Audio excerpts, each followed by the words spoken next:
Hi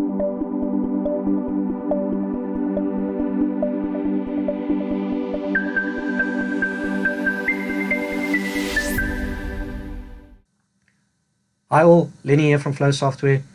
Now you probably noticed in our social media feed that we've posted a few articles around how Flow can help you to see what the ROI is of your renewable energy solutions that you might have deployed. Now this can be any type of fleet in your renewable energy solution, wind farms, solar farms, etc.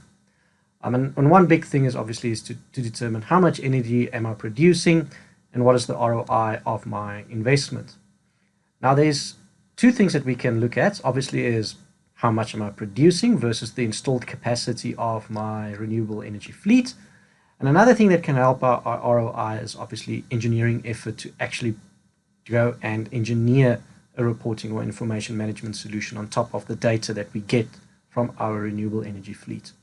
Now, as you can see, I'm inside of Flow, and I've created a nice model here that now lists my different sites that I've got. And under power production, I've got all my different inverters. In this case, it's a solar farm that we're looking at. And I've got 10 inverters that I am monitoring to see how much power are my solar actually producing. Now you'll notice that my inverter folder structure, they've got a different kind of color associated with it than the rest of the components in my model. And the reason for that is that I've used templates to mass instantiate all my different inverters. Now this is a very small implementation. Some solar farms can go up as to 100 inverters in a site, and obviously you want to go and engineer that as quickly as possible to see what the total production of power is. Now what I've done in Flow is I've used our template functionality to achieve this. So I'm going to go into my Flow configuration tool, and you'll notice that we've got a templates location that I can go and highlight. And inside here, I can see all the different templates that I've created. And I've created a template for power production, and this will obviously be for my inverters, and then for my meter data that I get from my main substations.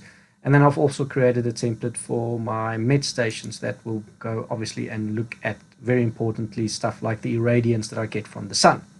Now let's say I want to go and quickly instantiate a new inverter into my fleet. I simply can take the inverter template, drag it across to my model, and that will then create a new inverter instance for me. I can change the name to the relevant inverter name, and it would have instantiated the inverter with all the specific metrics that I'm interested in. Obviously, I can move this now into my model under power production, and there I've got a new inverter sitting in my model. Now you'll notice that there's still an error. It says that no retrieval properties has been configured for this.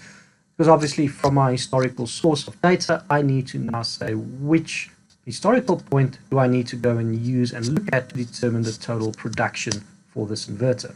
So I can very simply go to my data sources. I can expand that, click on my historian that I've got. You'll notice that I've got a nice namespace here with all the historical tags that's been historized.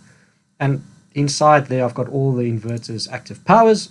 And literally I can take the correct tag and link it to my active tag, and that will then go and refresh, and you'll notice that I've got no errors in my configuration. I can deploy this out, and that will then start creating a new metric for me, determining what is the total production for inverter 11. Now what I can also do is I can go do calculations. So in this case, I want to know what is the total production. So that's a very simple metric where I just add all the inverters power production together, so I can get a site or a fleet-wide indication of what is all my inverters from a total power production perspective doing. Now, a very important other concept within Flow is the capability to get data from multiple data sources. In this case, I've got data from my inverters. I also have got data from my meteorological station. But what if I need to also get data from a manual input? Now, this is very important if you want to look at ROI on an inverter, because I need to know what is the actual square meters of solar capacity that I've installed in my fleet.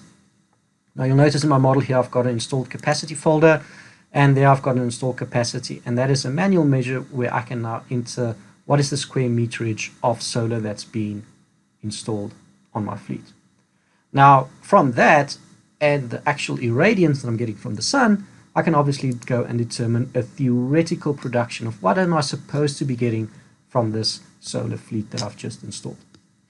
Now, I've done a few calculations and I've looked at a little bit of regression analysis on the data as well. So let's see how that looks from a front-end perspective. So I'm going to go to my web browser here. Let's open up a new tab here and let's browse to the Flow web server.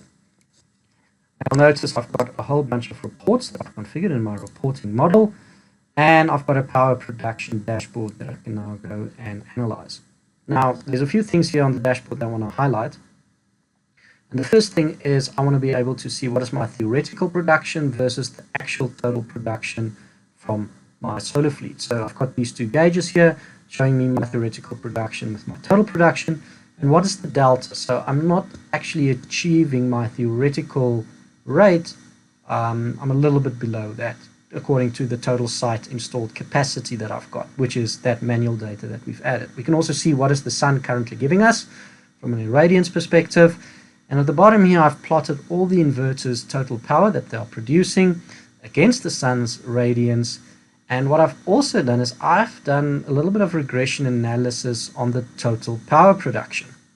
Now, if we hover over this regression analysis line here, what it will do is it will show us the actual equation that the regression analysis has done. Now, you'll notice that I've got a negative gradient on this equation. So what that means is by time I'm going to produce less and less solar.